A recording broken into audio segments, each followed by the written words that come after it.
Guys, tuturo ko sa inyo guys, buo na yung ano guys, yung gear lang yung kulang.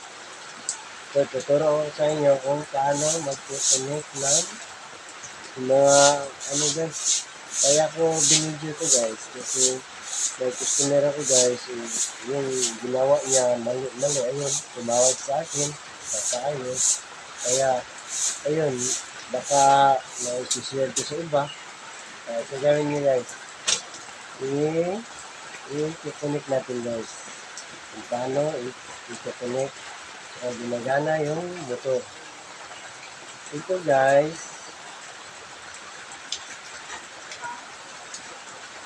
guys, kapasitor. Ito yung motor. Yung line ko ganito guys, yung 220 guys.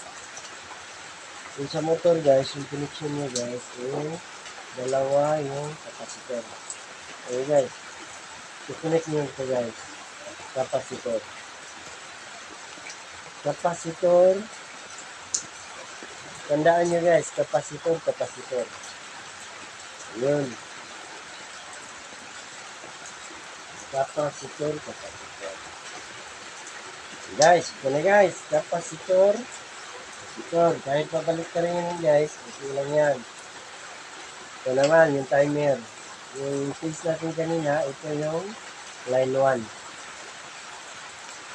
So, line 2 to guys. Ito yung common guys. Ito yung kapasitor. Kapasitor. Guys.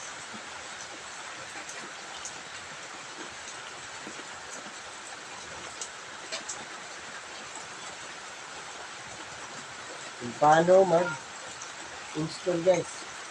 Baka nahirapan kayo sa mga wires guys na ano, i-connect. Ito guys, kapasitor. May natira pa guys. Ayan, kapasitor na guys. Yung timer, kapasitor. Kahit babalik ka rin, okay lang. Ito naman guys, yung line 1. Ito, line 2. Yung 220 ito guys ha. Yung dalawa nito guys, yung saksakan, ito. Ayan. Pwede ito guys. Dito kayo sa, kahit babalik ka rin ito guys, pwede rin. Dito kayo sa line 2. Yung na ito guys eh. Kaya dito. Yung line 1. Yun. Ayun guys. Okay na guys. Pwede rin ano guys. Lagyan nyo ng fuse. Kahit saan. Yung line 1 ba or line 2. Yung fuse dito guys. Fuse. Pwede fuse guys. 6 amperes yata. 6 amperes yata ito yung washing o 5 amperes. Ito lang. Lagyan nyo ng fuse. Wala tayong fuse. Ito lang. Pwede rin walang fuse guys. Mas maganda kung may fuse. So, ito lang guys. Ayun. Kapasitor. Line 1, line 2. Ito yung saksakan. Hindi mo na isaksak lang guys.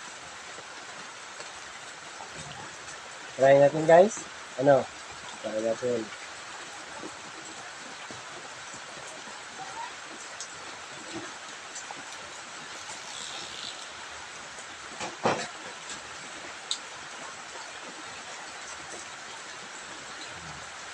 Guys. Ikot yan guys eh. Yung motor guys. Ayun. Try natin.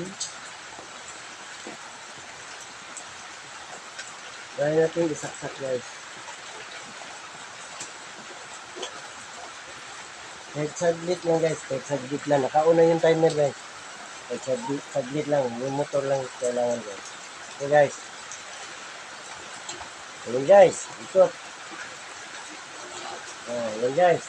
Okay na guys.